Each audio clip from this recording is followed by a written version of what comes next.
O vento frio de Midgard soprava implacável contra os troncos congelados que cercavam a modesta cabana isolada.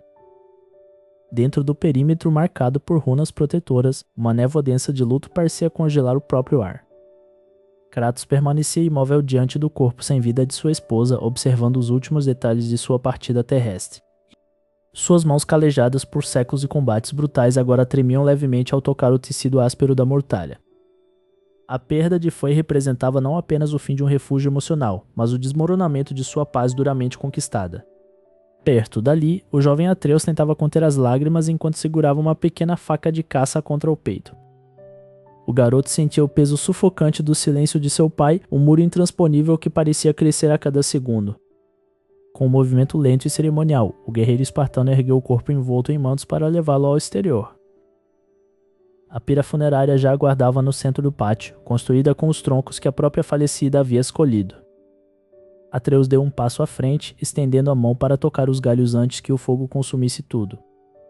Kratos aproximou a tocha acesa, observando as chamas lamberem a madeira seca com uma velocidade voraz.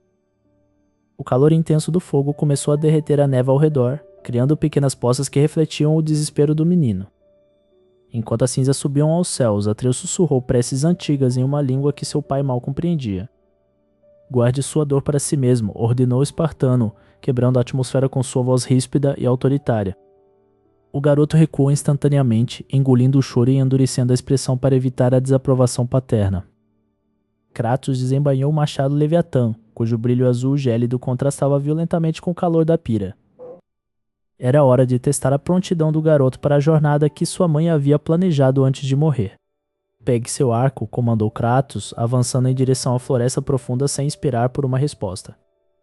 Atreus apanhou o arco de garra e correu para acompanhar os passos largos e determinados de seu mentor.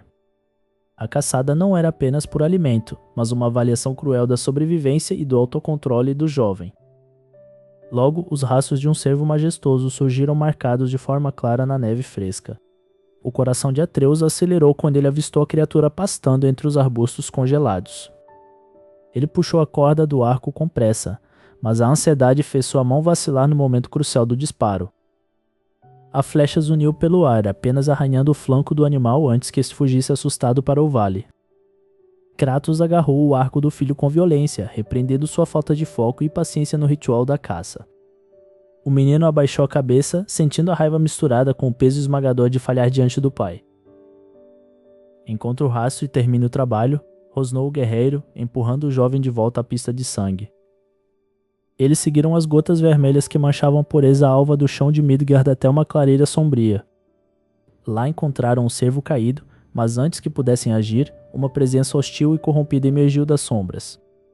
Um Draugr decrépito avançou com sua lâmina flamejante, rugindo com o ódio dos mortos que não encontram descanso.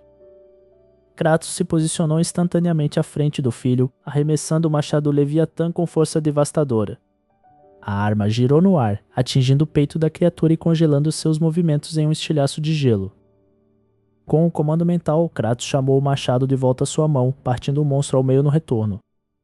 Atreus observava a demonstração de poder puro, tremendo não apenas pelo perigo, mas pela fúria de seu pai. Você não está pronto, concluiu Kratos olhando para o garoto trêmulo, decidindo retornar para a segurança da cabana. O silêncio no caminho de volta era mais pesado que a própria nevasca que começava a se intensificar sobre eles. Ao chegarem ao pátio doméstico, as cinzas da pira de foz já haviam sido completamente resfriadas pelo gelo. Kratos entrou na casa e sentou-se na cama, massageando suas bandagens enquanto tentava processar o futuro incerto. De repente, uma batida violenta e ensurdecedora ecoou contra a pesada porta de madeira da cabana. O impacto foi tão forte que fez as runas de proteção esculpidas no teto brilharem em um aviso desesperado. Kratos ergueu-se de um salto, ordenando que Atreus se escondesse sob as tábuas secretas do assoalho imediatamente. O espartano caminhou até a entrada com passos firmes, sua mão direita repousando instintivamente no cabo do machado. Ao abrir a porta, ele se deparou com um homem magro, coberto de tatuagens e exibindo uma postura arrogante. Sei quem você é de verdade e sei o que esconde aqui dentro, provocou o estranho com um sorriso sádico. Kratos tentou fechar a porta, exigindo que o intruso deixasse suas terras antes que algo pior acontecesse. Com um único movimento casual, o estranho desferiu um soco que arremessou o gigante espartano através do teto da cabana. Kratos colidiu violentamente contra as rochas do quintal, tossindo sangue enquanto tentava entender tamanha força física. Sob o assoalho destruído, Atreus tapava a própria boca para não gritar de puro pavor diante do cenário. O invasor caminhou lentamente até o guerreiro caído, flutuando levemente com uma aura de invulnerabilidade divina. Kratos ativou sua fúria interior, levantando-se com os olhos injetados de sangue e desferindo um golpe brutal no peito do rival. Para o terror do espartano, o estranho apenas absorveu o impacto sem sofrer um único arranhão ou demonstrar qualquer dor. Pensei que os deuses desta terra fossem mais espertos, sussurrou o homem antes de agarrar Kratos pelo pescoço. Uma fenda colossal se abriu no chão enquanto os dois seres divinos colidiam suas forças titânicas contra a montanha. Escondido na escuridão, Atreus ouviu o som de ossos quebrando e o rugido desesperado de seu pai sumir no abismo. Com Kratos soterrado pelos escombros, os passos pesados do estranho começaram a se direcionar lentamente para o esconderijo do menino. O estranho caminha pesadamente sobre as tábuas do assoalho que protegem o esconderijo de Atreus. Abaixo do solo, o menino prende a respiração enquanto observa a poeira cair das frestas de madeira. De repente, o chão explode quando Kratos emerge dos escombros com um rugido de fúria cega. O machado Leviatã brilha com uma luz azul gélida enquanto corta o ar em direção ao pescoço do invasor. Os dois deuses colidem com uma força que faz as árvores ao redor tremerem violentamente. Kratos agarra o estranho e o lança contra um pilar de pedra maciça, estilhação do granito antigo. Ofegante, o espartano observa seu oponente se levantar como se não sentisse dor alguma. Com um golpe final, Kratos quebra o pescoço do inimigo e o chuta para as profundezas de um abismo. Ele retorna para as ruínas de sua casa, sabendo que aquele local não é mais seguro. Atreus sai do esconderijo, seus olhos cheios de perguntas que o pai ainda não quer responder. Eles recolhem as cinzas de Fai, guardando o único vestígio que resta da mulher que amavam. A jornada começa oficialmente quando eles cruzam o limite da floresta protegida pelas runas. O caminho à frente é repleto de estruturas colossais que desafiam a compreensão humana. Kratos ensina o filho a ler as inscrições antigas que adornam as paredes de rocha. Um rugido ecoa pelos vales, indicando que criaturas famintas já sentiram o cheiro de sangue. Atreus prepara seu arco, as mãos tremendo levemente enquanto ele mira na escuridão.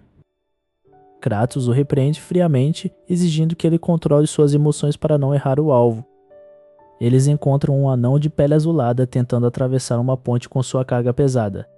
O ferreiro se apresenta como Brok, um mestre das armas que reconhece o machado de Kratos.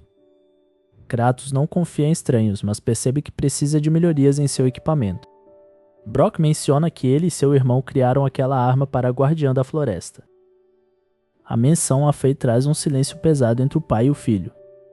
Eles continuam a subida, enfrentando mortos-vivos conhecidos como Draugrs que surgem do solo. Atreus dispara uma flecha certeira, ajudando o pai a derrubar um inimigo alado. No topo de uma encosta, eles avistam uma fumaça negra subindo de um vale distante. Uma névoa densa e impenetrável bloqueia o acesso ao pico mais alto da montanha. Kratos tenta atravessar a barreira, mas a magia negra repele sua força física. Uma voz feminina suave ecoa pelas árvores, guiando-os para um caminho escondido. Eles encontram uma mulher misteriosa cuidando de um javali ferido no meio de um jardim mágico. Ela olha para Kratos e percebe imediatamente que ele não pertence àquelas terras. A bruxa avisa que os deuses de Asgard estão cientes da presença deles e que a caçada apenas começou. Ela revela que para chegar ao pico, eles precisam da luz de Alfheim para dissipar as trevas. Kratos reluta em aceitar ajuda mágica, mas a segurança de Atreus o obriga a ceder. Com um gesto, a bruxa abre um portal entre os reinos, revelando o templo de Tyr. Atreus observa maravilhado a imensidão do Lago dos Nove, onde a serpente do mundo repousa. Um som ensurdecedor faz a água vibrar enquanto a criatura colossal desperta de seu sono milenar. As ondas criadas pelo movimento da serpente quase viram o pequeno barco onde eles navegam. Kratos mantém o remo firme, seus olhos fixos no perigo enquanto ele protege o filho com o próprio corpo. A serpente fala em uma língua antiga que apenas o menino parece vagamente compreender. Ela menciona um destino que já foi escrito, mas que o fantasma ainda tenta apagar. Kratos sabe que a verdade sobre sua natureza divina é uma maldição que ele não pode esconder para sempre. Atreus pergunta por que os deuses os odeiam tanto, sem saber que ele próprio carrega esse sangue. Sombras se movem nos cantos do templo, sussurrando nomes de um passado que Kratos tentou enterrar na Grécia. De repente, o chão treme quando as portas do templo de Tyr começam a se fechar sozinhas. No centro da sala, uma runa gigante começa a brilhar com um vermelho sangue, revelando um segredo que Frey guardou por séculos. A luz vermelha da runa de Frey projeta sombras gigantescas nas paredes de rocha úmida do templo. Kratos dá um passo à frente, sua bota de couro pesado esmagando os pequenos cristais de gelo no chão. Atreus estende a mão direita tremendo ligeiramente, sentindo o calor emanar da inscrição ancestral. As paredes começam a rachar sob a pressão da magia liberada, revelando painéis ocultos dourados. O mural dourado narra detalhadamente toda a jornada que pai e filho traçaram até esse exato momento. Atreus percebe a silhueta de sua mãe desenhada na rocha, guiando seus passos em segredo através das terras nórdicas. Kratos cerra os punhos firmemente ao notar que os gigantes previram cada batalha contra os deuses de Asgard. Um nome oculto aparece entalhado acima da figura do jovem arqueiro, brilhando em caracteres rúnicos antigos. Atreus sussurra o nome de Loki com a voz trêmula, compreendendo finalmente sua verdadeira identidade oculta. De repente, a montanha treme violentamente com um rugido ecoando do lado de fora das grossas paredes. Kratos saca instantaneamente o machado Leviatã, cuja lâmina emite um brilho azul gélido e cortante. Atreus recua rapidamente e puxa a corda de seu arco, apontando firmemente em direção à entrada destruída. Baldur surge de entre os escombros com os olhos brilhando em puro ódio divino, cercado por magia elemental. O deus asgardiano grita uma maldição insana e avança em velocidade sobre-humana contra o guerreiro espartano. Kratos bloqueia o soco devastador com seu escudo retrátil, gerando uma onda de choque que quebra as pedras ao redor. Atreus dispara uma sequência rápida de flechas elétricas atingindo o flanco do inimigo com precisão mortal. Baldur cambaleia brevemente com a descarga elétrica, mas seu corpo se regenera quase instantaneamente. O espartano golpeia verticalmente com seu machado, cortando o ar gelado e atingindo o peito do oponente. O impacto atira ambos para fora do templo, arremessando os combatentes diretamente na neve profunda da montanha. Atreus salta pelos escombros abertos, rolando habilidosamente na neve para manter a linha de visão do alvo. Baldur se levanta rindo da dor, invocando estacas de gelo afiadas que brotam violentamente do solo congelado. Kratos corre em zigue-zague, quebrando as estacas congeladas com seus ombros largos revestidos de armadura. Atreus saca uma flecha especial de visco verde que guardava em sua algibeira secreta de couro. O jovem arqueiro aponta para o peito descoberto de Baldur e solta a corda com total convicção. A flecha de visco perfura o ombro do deus, estilhaçando instantaneamente o feitiço de invulnerabilidade que o protegia. Baldur solta um gemido de agonia real ao sentir, pela primeira vez em séculos, o frio gélido do inverno e o sangue escorrer. Kratos aproveita a vulnerabilidade inimiga e avança desferindo uma sequência brutal de socos com as lâminas do caos. O combate feroz atinge seu limite quando Baldur cai completamente derrotado, sem forças para revidar. Freya surge chorando desesperadamente entre as árvores congeladas, implorando pela vida de seu filho corrompido. Kratos avisa que o ciclo de ódio e vingança dos deuses precisa terminar para poupar as futuras gerações. Com um movimento rápido e definitivo, o espartano quebra o pescoço de Baldur, encerrando de vez a ameaça. Freya recolhe o corpo sem vida do filho e jura vingança eterna contra Kratos, desaparecendo em uma névoa mágica. O silêncio finalmente retorna ao pico mais alto de Midgard, restando apenas o som do vento forte. Kratos caminha até a beira do precipício onde o portal final para Jotunheim se manifesta estruturado em pedra antiga. Atreus retira dos ombros o saco de pano que carrega as cinzas preciosas de sua falecida mãe, Foi. Pai e filho seguram juntos o recipiente, unindo suas mãos calejadas sobre o tecido rústico. Eles espalham as cinzas ao vento de Jotunheim, assistindo as partículas brilharem sob a luz do entardecer. O peso do luto finalmente se transforma em um sentimento profundo de paz e aceitação mútua entre os dois. Kratos coloca a mão firmemente no ombro de Atreus, chamando-o orgulhosamente pelo nome de filho e guerreiro. Embora o inverno do Ragnarok se aproxime no horizonte frio, eles sabem que enfrentarão qualquer deidade juntos,